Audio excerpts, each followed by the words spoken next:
Hello everyone again. We're back with another exciting installment. It's been about, I think, a week or a week and a half since my last blog entry. Things have been a full schedule over here. We've had a lot of stuff going on. Mainly just classes and co-planning. Not a whole lot more than that, but that in and of itself I'm kind of thankful that that is all I've got on my plate right now. It's just classes and co-planning. Start with the co-planning sessions. So far, they're going okay. I think co-planning is something that a lot of these Nicaraguan teachers are not very accustomed to. They're used to coming up with their own ideas, not really having anybody question them or try to provide their own input, and then just kind of going with it. That's if they plan at all before the class. A lot of teachers do like to walk in there and wing it, which has the results you might expect from something like that. Part of my job is to kind of stop the going in and winging it, or kind of not thinking your own plan all the way through, or trying to get other people's inputs and things like that. That's part of my primary job over here, is to work with the teachers to get them to going into these situations with a battle plan. And so far, that's been working to some degree. Certainly with some teachers more than others. I don't really know how I can give you an example without like pointing a finger at somebody. But for example, I'll say this: I have one professor that is probably could improve his English if he ever had the chance. And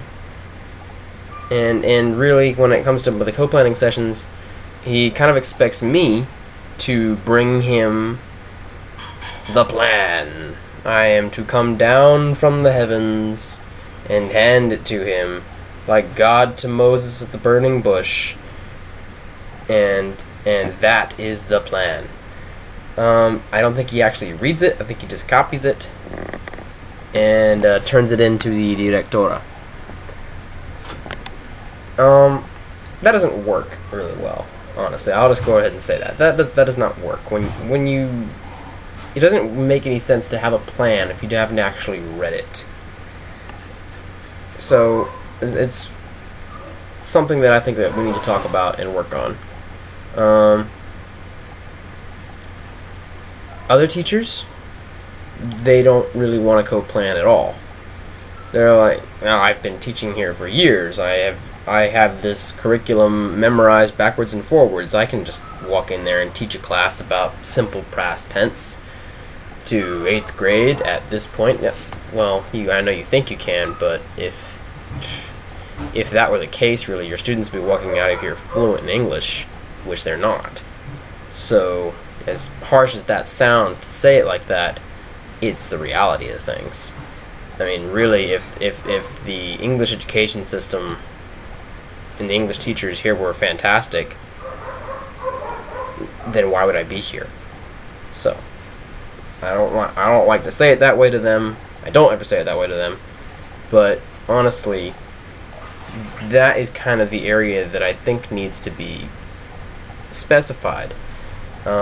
I'm not saying that I'm a professional teacher. I certainly have minimal teaching experience whatsoever. Certainly not in English education. Certainly not in a foreign country English education. I have some experience teaching as a this sounds stupid, but as a scout counselor in a summer camp, teaching kids how to swim, doing merit badge training, things like that. And that was real teaching. It was classes all day long, and we did have plans all the time, but yeah, I mean, I learned how to write a plan. I learned how to follow a plan. I learned how to evaluate. That's something that's also seems to be really foreign to the professors here, is how to have a decent evaluation system of their students. And I'm not talking about just like knowing what their students know. Apparently many teachers here in Nicaragua think if it's in their notebook, it's in their head. Come on, that's not true. But also like exams.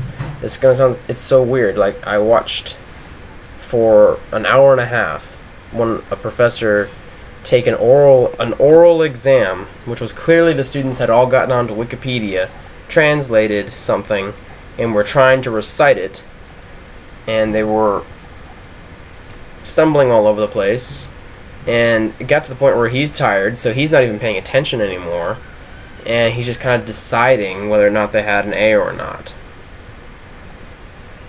How fair and evaluative is that? So, trying to also work on that. We haven't gotten to a test or a quiz or anything like that yet, so the idea is that when that horror train comes, we'll be ready for it. I don't know. It's gonna be rough. Then I have some professors that are fantastic. Some professors that are all ideas. I don't know why they need me, honestly, sometimes, because some of them they're just like, oh, well, what do you think about this idea for teaching this in a communicative way? What do you think about this? And well, I mean, and they're also very open to criticism and not really thinking that if I say something negative about the class, that I'm saying something negative about them personally. They understand the difference. So I'm really happy that I've been blessed with certain counterparts that are like that. On the class side, actually being in the classroom with them, I have two jobs there. The first one is observations. My job partially is to observe the teachers, observe the classes, and come up with ideas on how it can be improved. And as much as people think like I'm here to teach, most of the people here do think I'm here to teach. I think personally the observations that I make are actually probably more valuable to the teachers, at least, than me co-teaching with them in certain cases.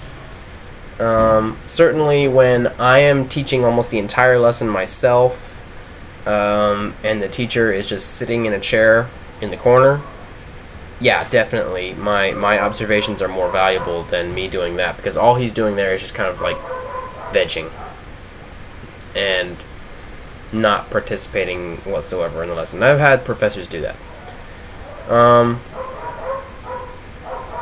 But then I have like the teachers that are like co-teaching with me, like literally we're demonstrating dialogues with each other. We're answering WH question words back and forth. Who are you? Well, I am Miguel. And what is this? This is a pen, or whatever, you know what I mean. They're just we go back and forth, and it's obvious that this is a team teaching style. Some professors are capable of that because their English is better. Others aren't so capable of it, but they also are able to use gestures and things like that to communicate without breaking into Spanish and kind of destroying the process. Because when they break into Spanish, the students aren't learning English. They're just waiting for a translation. It's kind of like, take for example, if I just sat around and watched telenovelas with the English subtitles, would I learn Spanish after a season of Teresa? No, I wouldn't. So just because of that, I mean, if I'm just looking for a translation, I'll never actually learn it. So that's something that I've been really trying to overcome with most of these teachers, and thankfully I have awesome counterparts that they totally agree that more English in the classroom can only help us. So that's awesome. As far as, because like classes are really more than just me delivering information, there also has to be communicative ways, materials, and discipline in the class. I'll start with communicative method. Communicative method is all about teaching in trying to use real-life situations to communicate knowledge. Communicative method is kind of defined kind of stereotypically by group work, pair work, I'll go back to the WH questions. After the professor and I have demonstrated uses of WH question words, and the students have a clear idea of what they are, we'd ask them, all right, now it's your turn. Form questions using 5 WH question words.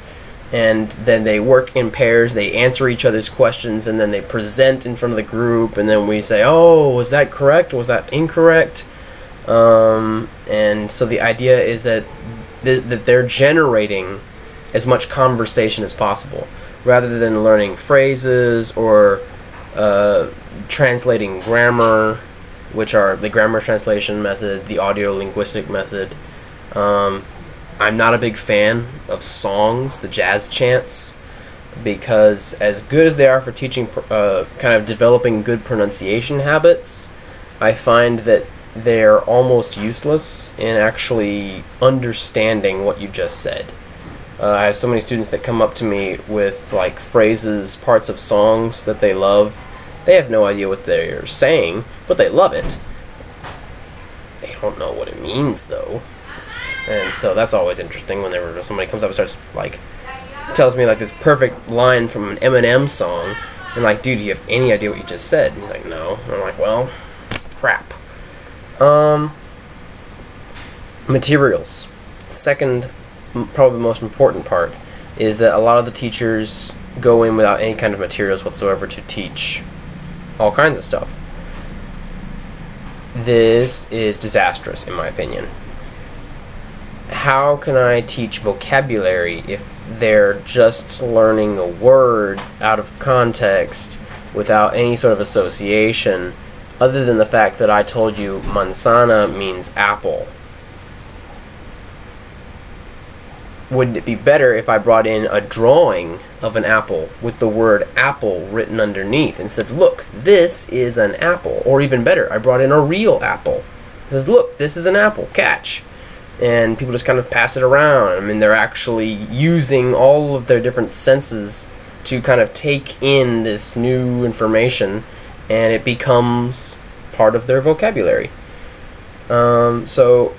And you can do that for more than just vocab. You can do it for grammar. You can do it for all kinds of aspects of language learning. Materials help. True, I mean, a lot of the professors say, well, we don't have materials, we don't have materials. And it's true, they don't have dictionaries, they don't have textbooks, they don't have a lot of things that would be very, very helpful, and what we would probably take for granted in the States, they don't have them. But that does not mean you can't make them, which we've been making things out of sheets of paper, out of old. I have one professor that's a genius when it comes to making materials. He takes like old manila folders, you know what I'm talking about? And he takes those and he like slices them in half, and then he uses them to paste pictures from magazines and newspapers onto them. Like, look at this woman. What is she wearing? She's wearing a blouse. She's wearing a skirt. She's wearing shoes. What color are her shoes? She has black shoes. It's excellent. I applaud him for his efforts on that one. I really wish the other teachers would kind of learn a bit from him. Third element that was really important in the classroom is discipline. This is especially true for the first grade, second grade classes. Third and fourth and fifth year, they have kind of calmed down, but I will say first and second year is pretty crazy, especially due to the class sizes. These classes are huge. We're looking at 60 kids or more. I have 60 kids in one class. Most of my other classes are smaller, but that one giant class, that one's a really rough one in there, just because we can't be everywhere at once. And so, yeah, I've had some definite serious problems in there, but the idea is that with practice makes perfect, and we just keep trying different things to try and improve discipline in the classroom without going crazy. I mean, this is really interesting for me because I was homeschooled all my life, and the idea of discipline kind of has this negative connotation to me. Until I got here, then I realized what chaos what a classroom that is in complete chaos looks like, and I can now definitely see how we need to have some sort of order here. For example, in the United States, we would see people like, ooh, they're passing notes, and people would like go crazy about this. I personally don't give a crap about that. I'm more worried about the students that are having full-on conversations, yelling and laughing, and having like 5 or 6 pairs of kids doing that at the same time in the classroom while I'm presenting. So that can't fly. I mean, how can anybody even hear me at that point? And that we just have to find ways to motivate the students to be participating to the point where they're not having other conversations, they're not distracting themselves because they're participating so much. And I also need them participating in a way that is constructive. If they're all shouting out different answers at the same time while I'm trying to get the one timid guy in the back who's not participating, them shouting him down does not help me. So I need ways to get them to like, alright, hang in there, we have to all participate. And so I need everyone to be quiet so that I can check this person, and I will check this person, and then I'll come back and I will check you, person that was always trying to participate at the same time. You will have your share of participation. And they will probably have more, honestly, because they just always want to participate.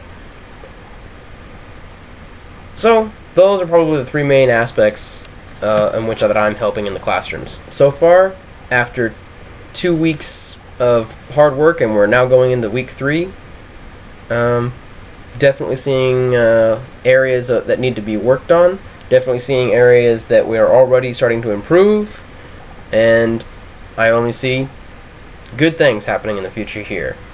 Alright, I'm running out of time. This is Mike, signing off.